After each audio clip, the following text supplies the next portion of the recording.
कश्मीर चुनाव के नतीजे आए हुए कुछ ही घंटे गुजरे थे, घाटी में फिर से सिसकियों की गूंज सुनाई देने लगी। मासूम बच्चा फिर से अपने पिता के चले जाने से आंसू बहा रहा है।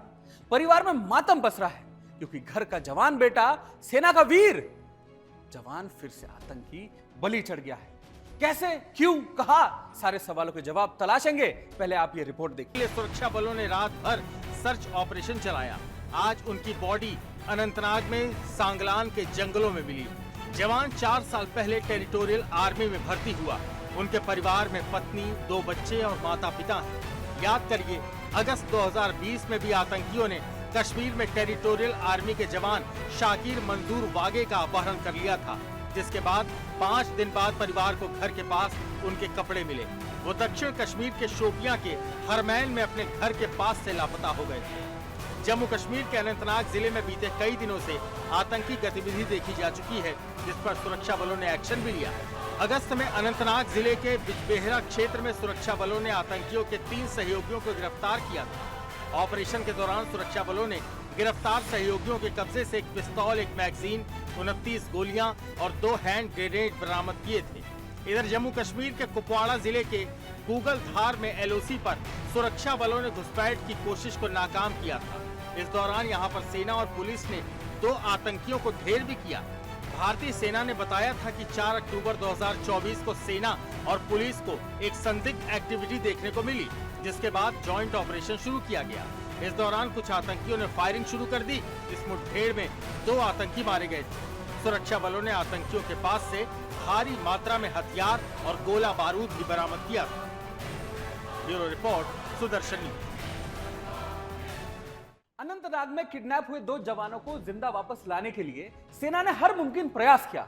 आसपास के इलाके में कैंपिंग की गई, कई घंटों का सर्च ऑपरेशन चलाया गया। जवान तो नहीं मिला तो बस उसका गोलियों से छलनी हुआ शव।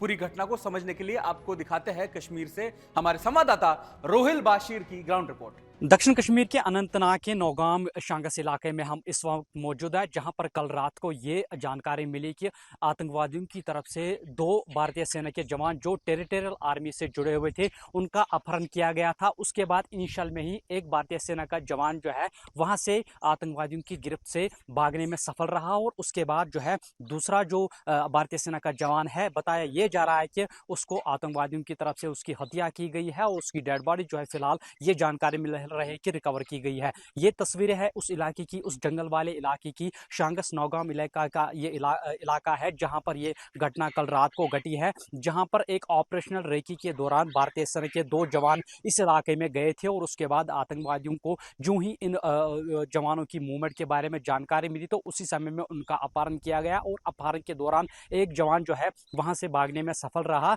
कुछ उनको जो है इंजरीज भी आई है। उसके बाद दूसरा जवान जो है उसका अपहरण किया गया। उसके बाद सर्च ऑपरेशन बड़े पैमाने पर भारतीय सेना, जम्मू कश्मीर पुलिस की तरफ से चलाया गया है, और भारतीय सेना ने भी इस बात की तस्दीक की है। एक ट्वीट के जरिए उन्होंने कहा है कि ऑपरेशन रेकी के दौरान जो है भारतीय सेना के 2 टेरिटोरियल आर्मी के जवान जो है इस इलाके में गए थे, उसके बाद उनका अपहरण किया गया था। लेकिन अभी तक किसी भी आतंकी संगठन ने इस जो है इसकी जिम्मेदारी कबूल नहीं की है। लेकिन यही वो इलाका है जहां पर ये कल रात को ये घटना घटी है। फिलहाल ये जानकारी मिल रहा है कि भारतीय सेना के उस जवान जो कि स्थानीय है, उसकी वहां पर डेड बॉडी रिकवर कर ली गई है। फिलहाल ऑपरेशन को पूरी तरीके से क्लोज किया गया है, लेकिन इस वक्त सर्च ऑपरेशन बहुत सारे इलाकों में लगातार चलाया जा रहा है, और जो आतंकवादी इस हमले के पीछे है, इस जो है घटना के पीछे है, उनको ढूंढ निकालने की लगातार भरपूर तरीके से कोशिश की जा रही है। रोहिल बशीर, सुदर्शन टीवी, दक्षिण कश्मीर, नौगाम शांगस। आतंकी षड्यंत्र का शिकार हुए हिलाल अहमद भट्ट अनंतनाग के नौगाम में रहने वाले थे।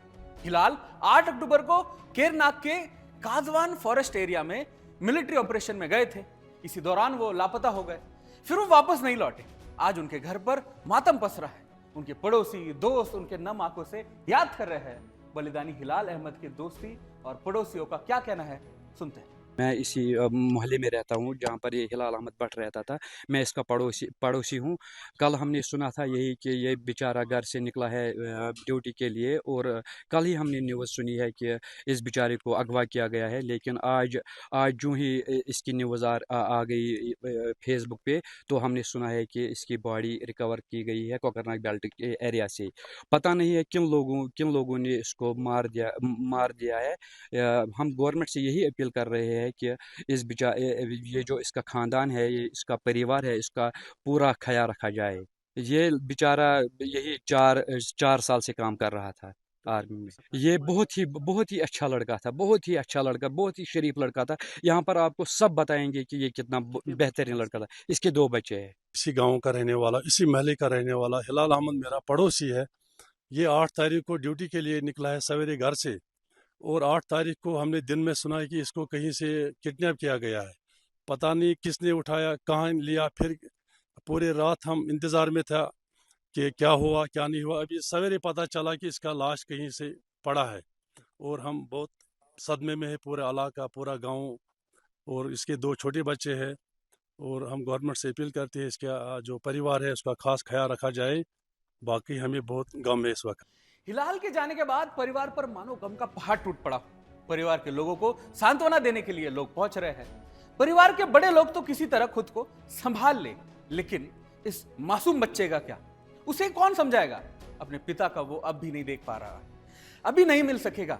मातमी भीड़ से अलग वो अपनी मासूम आंखों में आंसुओं का समुद्र कैद कर बैठा है, जो बार बार छलक पड़ता है।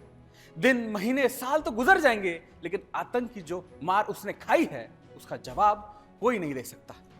वो तो बस अपने पिता के शौर्य की कहानियां और पिता के साथ बिताए वो पल याद करेगा और कोसेगा आतंक के उस साम्राज्य को जिसने उसके पिता को हमेशा के लिए उससे छीन लिया है। कश्मीर में आतंक की दहशत का ट्रैक रिकॉर्ड बड़ा पुराना है। लंबे समय तक कश्मीर में आतंक, अलगाववादी राजनीति की ढाल के पीछे छुपकर विद्रोह का नंगा नाच किया जा रहा है। आतंक का वो काला दौर कश्मीर के लिए किसी अभिशाप से कम नहीं था। 1947 से लेकर 90 के दशक तक वो काला इतिहास सब के लिए, नए कश्मीर के लिए एक बहुत बड़ा सबक होने वाला है। आपको बताते हैं वो इतिहास ग्राफिक्स के जरिए। अब आप देख सकते हैं कश्मीर का आतंकी इतिहास। 1947 में बात करें तो 1947 में भारत के विभाजन से ही कश्मीर में आतंकवादी गतिविधियों का आधार पड़ा था। वहीं से ये सब चीजें शुरुआत हुई थी जब विभाजन हुआ था हिंदुस्तान का। फिर 1965 में भारत पाक युद्ध में कश्मीर में तनाव को बढ़ाया और आतंकवादी गतिविधियों भी जो विकराल रूप अपना लेने लगा। फिर 1980 के दशक में कश्मीर में पाकिस्तान पोषित आतंकवादियों ने नंगा नाच शुरू कर दिया, खुलेआम हिंदुओं का नरसंहार होने लगा। 1979 के आतंकी विद्रोह से भी कश्मीरी पंडित के पलायन, और जो मतलब उनको पलायन करना पड़ा, फिर लोग पूरे हिंदुस्तान में गए। वो जो भयावह दृश्य पूरे हिंदुस्तान ने देखा था वो हमें भूलना नहीं चाहिए। 90 के दशकों में जैश और लश्कर जैसे आतंकवादी संगठनों के कश्मीर में खुलकर नंगा नाच किया। बाहर से इनको पूरी फंडिंग मिलती थी, इसके भी पूरे प्रूफ्स सबके सामने हैं। फिर एनसी जिनकी सरकार अभी आई है, उसके अलगाववादी सोच ने सुरक्षा बलों और आतंकवादियों के बीच हिंसा की घटनाएं बढ़ाने लगी। सुरक्षा बलों को कमजोर करने की कोशिश करी गई, आतंकवाद को बढ़ावा देना शुरू कर दिया। अलगाववाद की छाया में पत्थरबाजों और आतंकियों ने कश्मीर में भारत विरोधी एजेंडा चलाना शुरू कर दिया था। फिर एनसी की नीतियों में असंतोष और विफलताओं ने आतंकवादियों को और प्रोत्साहित किया। मतलब जो हम बता रहे कि एनसी जिनकी सरकार वापस आई है, और जैसे ही सरकार वापस आई है केवल पूरा 24 घंटे भी नहीं हुए है कि कश्मीर में मानो आतंकवादियों को फिर से आतंक फैलाने का ग्रीन सिग्नल मिल गया है। 370 लौटने और कश्मीर हितों की रक्षा की बात करके सत्ता की सिंहासन तक पहुंचते उमर अब्दुल्ला क्या अपने वादों पर खड़े उतर पाएंगे? ये सवाल इसलिए क्योंकि कश्मीर की आवाम से जो वादा उन्होंने किया था वो उसे पूरा करना संवैधानिक दायरों से बाहर है। ये सवाल पत्रकारों ने जब अब्दुल्ला से पूछा तो उसकी भाव भंगिमा और लड़खड़ाती जुबान सारी कहानी से पर्दा उठा दी। आप भी सुनिए। मतलब हमारा सियासी मौक़िफ़ बदलेगा नहीं। हमने कभी ये नहीं कहा कि हम 370 पे खामोश रहेंगे या 370 हमारे लिए अब मुद्दा रहा नहीं, लेकिन हम लोगों को बेवकूफ़ बनाने के लिए भी तैयार नहीं है। मैंने बार बार आप लोगों से कहा है इस इलेक्शन से पहले भी कि उन लोगों से उम्मीद करना जिन लोगों ने 370 हमसे लिया कि हम उन्हीं से वापस हासिल करेंगे, वो बेवकूफ़ी है, वो लोगों को धोखा देने के बराबर है। हम लोगों को धोखा देने के लिए तैयार नहीं है, लेकिन इस मुद्दे को हम जिंदा रखेंगे, इस पे हम बात करते रहेंगे और यह उम्मीद करेंगे कि आज नहीं तो कल मुल्क में हुकूमत बदलेगी, निज़ाम बदल जाएगा, ऐसी हुकूमत आएगी जिसके साथ हम बैठ के इस मुद्दे पे बात कर सकेंगे और कुछ ना कुछ जम्मू कश्मीर के लिए हासिल कर सकेंगे। ये ये नेशनल कॉन्फ्रेंस की हमेशा से हमारा ये रहा है लाए अमल और आगे भी यही रहेगा।